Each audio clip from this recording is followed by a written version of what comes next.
Bonjour, bonjour. Oh, qu'est-ce que j'ai encore là?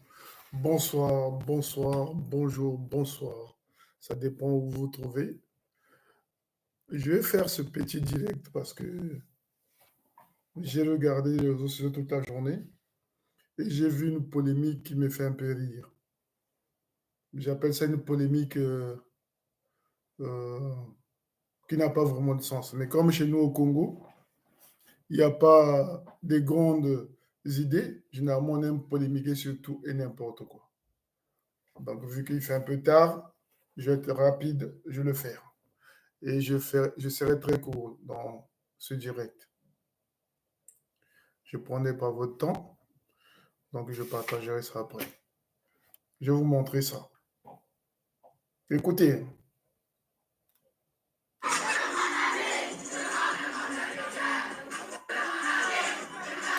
Non, c'est pas ça. C'est ça. Ou bien Ludwig Feuerbach, qui est la fin de la philosophie classique allemande, dans lesquelles on disait que la religion est l'opium du peuple.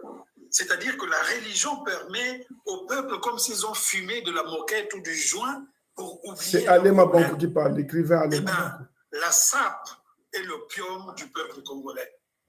C'est par la sape qu'on nous endort. C'est par la sape qu'on nous fait jouer des personnages extravagants qui pensent qu'ils sont les personnages principaux de la société, mais ce sont des tigres en papier. Il n'y a rien derrière. Si vous n'avez pas d'investissement, vous êtes venu accompagner le monde. Vous n'avez rien. Quel héritage vous allez laisser à vos enfants? Des chaussures Weston? Ils ne portent pas la même pointure, vos enfants. Ils ne portent. Ça veut dire que nous, on a deux opiums. Comment?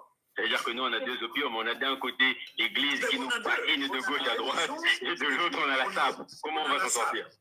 Parce que quand on va vous réunir, la jeunesse va vous réunir, le gouvernement va vous dire bravo, vous faites de la SAP, ça vous permet de vous éloigner de vos propres préoccupations.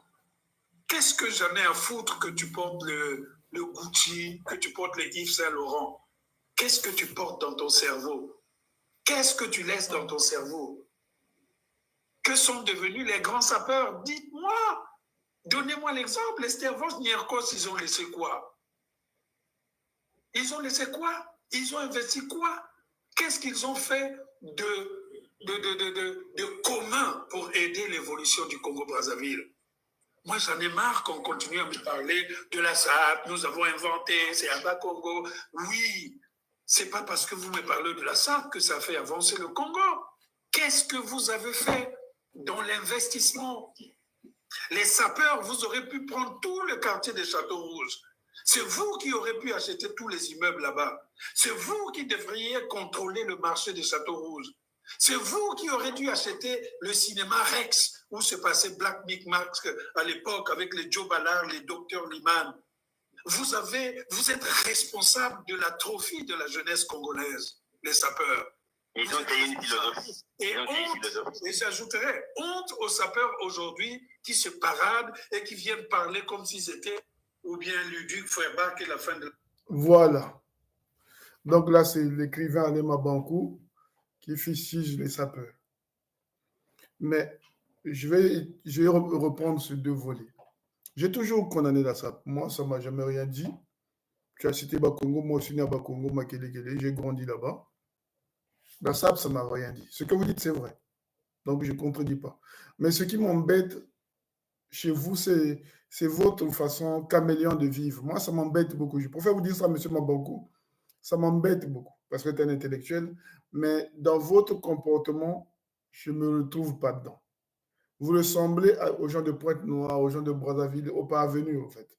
Vous aimez le paraître, vous voulez à tout prix exister par tous les moyens. Pourtant, vous existez déjà à travers vos livres, à travers votre intelligence. Mais bizarrement, vous avez un côté de beaucoup trop paraître.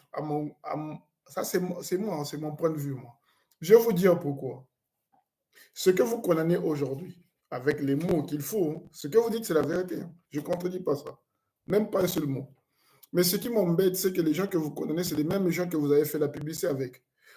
Dans le passé, moi, je vous ai vu, vous, allez à Château Rouge, allez avec les sapeurs, les Ben Mokacha, les, comment on appelle, le vieux là, qui est même plus âgé que vous, Diobala, tous ces gens-là qui font la SAP, qui font à ce que la jeunesse congolaise soit toujours en arrière, vous leur avez donné une visibilité. Et pourtant, vous savez bien que ces gens-là n'avaient pas investi, que Diobala n'a même pas le permis, il ne sait même pas acheter une voiture en France, que c'est un homme qui a toujours vécu par le paraître. Il n'a jamais... Je me demande même ce qu'il a fait de bon de toute sa vie. Mais vous avez donné cette visibilité à ces gens-là pendant un moment. Il y a beaucoup d'images de vous que moi je voyais, où vous trimballez avec les sapeurs, où vous montrez comment la SAP était quelque chose de bien pour les Congolais. Ce qui est faux. Aujourd'hui, vous le dites parce que sûrement vous avez des problèmes avec les sapeurs. C'est ça qui est malheureux chez nous, les Congolais. C'est ça que je disais la dernière fois, que l'intellectuel congolais n'a pas du mépris pour les idiots. Il faut avoir un peu de mépris. Moi, je n'aime pas les idiots, déjà. À la base, j'aime des gens quand on rentre dans ma vie, ou quand je m'approche de quelqu'un, il faut que tu m'apportes quelque chose d'intellectuel. Ou il faut que tu me montres que tu es quelqu'un de sain d'esprit. Mais quand tu es déjà tordu mentalement, je ne te donne pas la possibilité de me connaître ou d'asseoir avec moi. Mais vous l'avez fait. Aujourd'hui, je vous donne, vous connaissez la SAP. Mais vous-même, vous êtes allé plonger dans un débat des Aïrois, de la musique congolaise ou la rumba congolaise, comme vous l'appelez. Ça aussi, c'est un nid des abrutis. Vous avez cité la religion, mais ça, il faut le citer. Mais aujourd'hui, vous êtes dans le débat Ferré et Fali.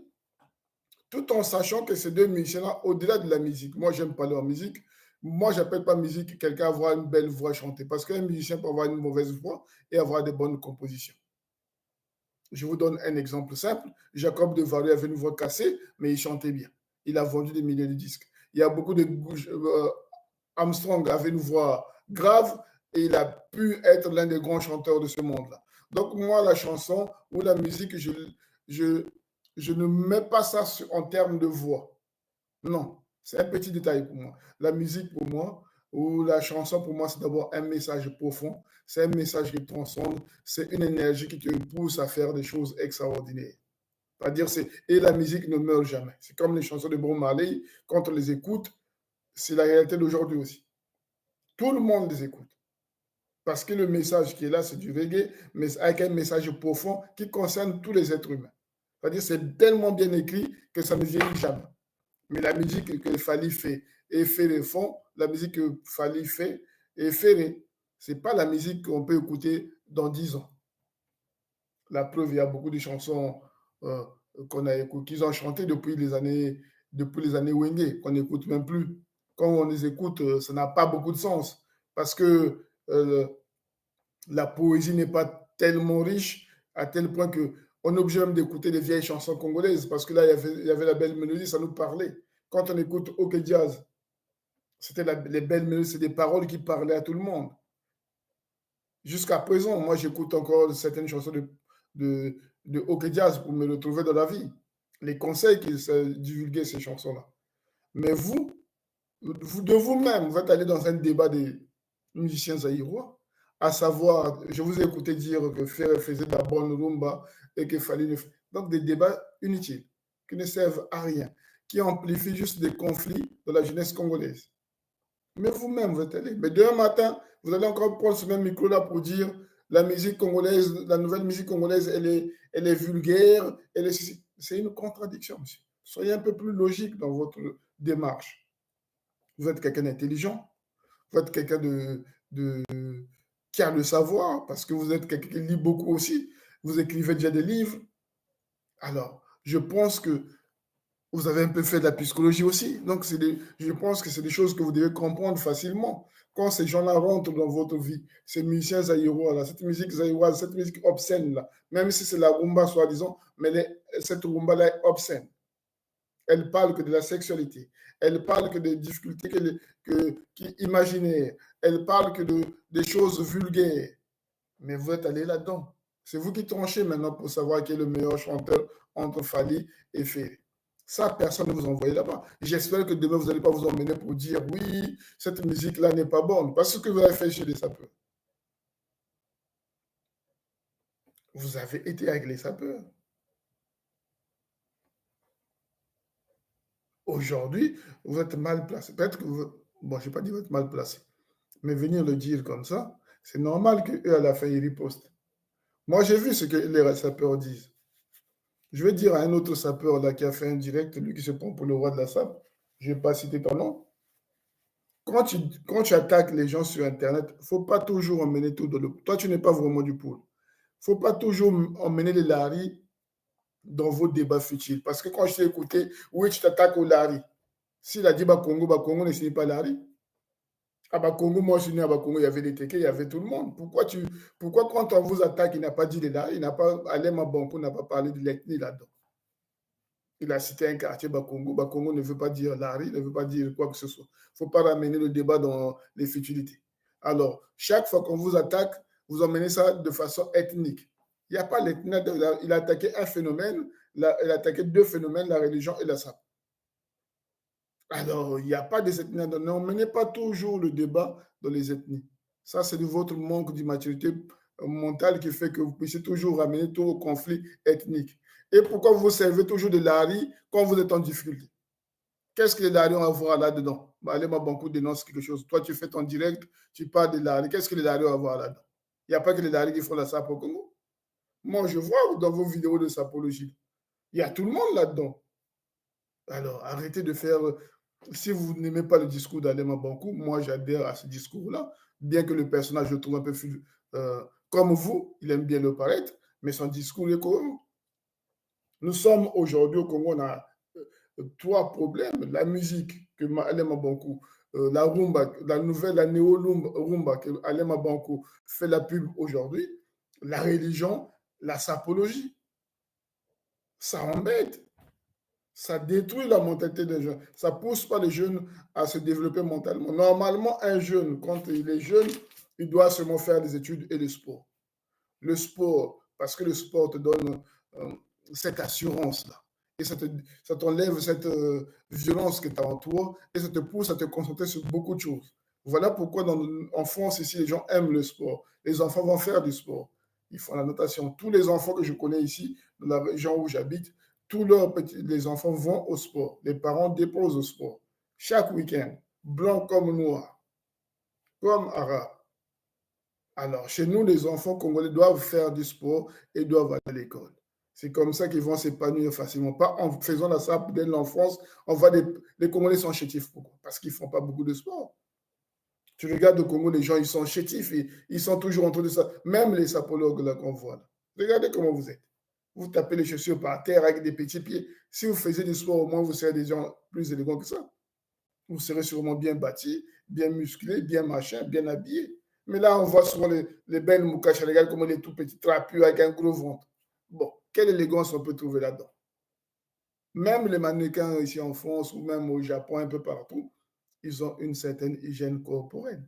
Avant de porter des habits, c'est d'abord le corps. Alors, ne menez pas le débat dans l'ethnie. Toi, on te voit venir. Arrête de parler de Lari, tu n'es pas le seul. Tu n'es même pas véritablement du pool. Parce que nous savons d'où tu viens. Tu n'es pas véritablement aucun homme du pool qui a le même âge que toi, à son enfance, qui allait faire la musique aux Zaïre, qui a émigré aux Zaïre. Ça n'existe pas. Il faut avoir une famille aux Zaïre, il faut avoir né là-bas pour aller aux Zaïre. Nous, on n'a pas été aux Zaïre quand on était petit. Parce que toi et moi, on peut avoir on est de la même génération. À notre génération, on ne partait pas. Toi, tu as vécu aux Zaïre. Ça signifie que tu as de la famille là-bas. Parce qu'à ton jeune âge, tu ne peux pas aller là-bas. Parce que chez nous, nous qui sommes Congolais de souche, on ne pouvait pas aller aux Zaïre. Parce que là-bas, on avait une certaine image. On ne pouvait pas traverser pour aller là-bas faire quoi que ce soit. Il fallait soit avoir des parents là-bas ou les amis de tes parents. Mais toi, tu as vécu là-bas. Tu as même cherché à faire de la musique là-bas. Tu as vraiment des racines de ce pays-là. Donc, quand tu viens parler, évite de dire les Lari parce que tu n'es même pas Lari. Les Lari, c'est nous les gars du chemin de fer. Là. Toi, tu n'es pas Lari. Donc, arrête de mettre le nom de Lari où il n'a pas attaqué les Lari, il n'a attaqué personne. Il a attaqué un phénomène qui détruit la mentalité des Congolais, la sapologie. Il n'a rien mis il n'a rien mis de régional là-dedans. Donc, arrêtez de venir dire de tout et n'importe quoi. Ce qu'il dit, c'est vrai. Mais il faut avouer que lui-même, il a participé à ce phénomène-là. Il a donné la visibilité à ce phénomène-là. Il a encouragé ce phénomène-là, qu'il se rend compte maintenant que c'est un phénomène qui détruit la jeunesse. Moi, je salue cette démarche-là. Je dis Alain Mabankou, le dernier mot que je peux vous dire, faites attention à ce que vous faites. Vous êtes un intellectuel, évitez de côtoyer tous ces gens-là qui ont une mentalité déjà fragile.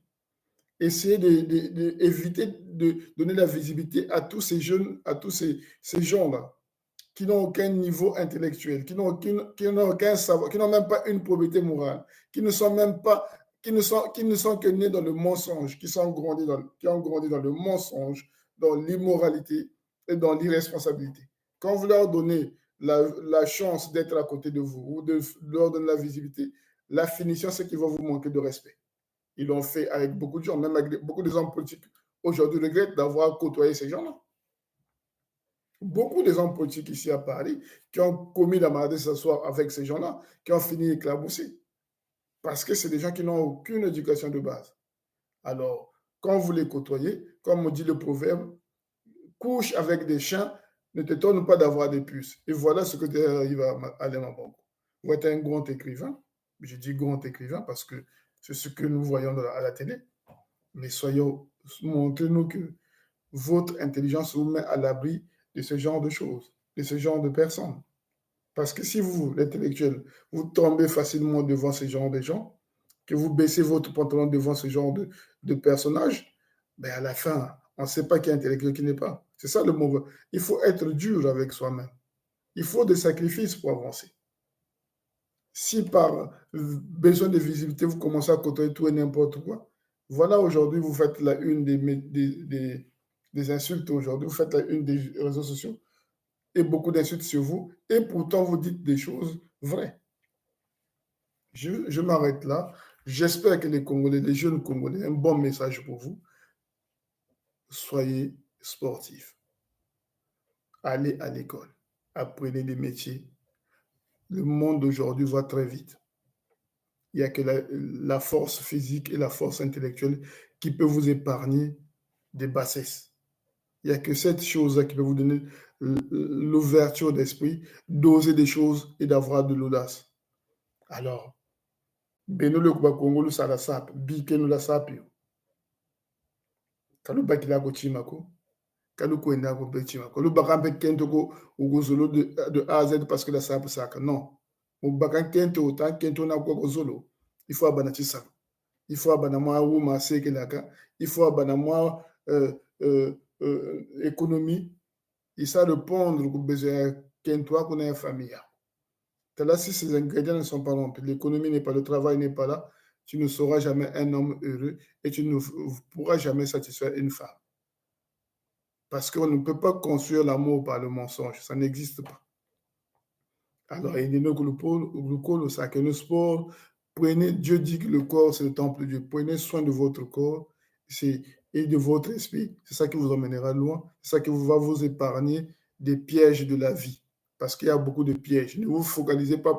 Tout ce qui brille, ce n'est pas de l'or. Nous sommes en France ici. Nous connaissons les réalités de la France. Alors, ce qu'on vous montre et ce qu'on vous dit, ce n'est pas réellement ce qui se passe sur le territoire européen. Il y a beaucoup de racisme. Il y a beaucoup de problèmes ici en France qui dépassent même la misère chez nous au Congo. Une fois que tu es rentré dans ces problèmes ici en France, on a souvent du mal à s'en débarrasser. Donc, n'écoutez pas souvent tous ces menteurs qui vous racontent des choses, qui vous exhibent des costumes qu'ils achètent au marché noir, qui vous font croire que la vie est belle. Au fond, eux-mêmes, ils sont remplis de dettes, ils sont criblés de dettes, ils ne payent même pas des impôts, ils vivent avec le minimal social. Voilà ce que j'avais envie de vous dire. Je souhaite une bonne semaine à tous les Congolais, à tous les bienveillants, à tous ceux qui aiment le Congo, à tous ceux qui veulent que le Congo puisse évoluer. La vérité, c'est la justice. Aimez la vérité, vous serez affranchis. Merci.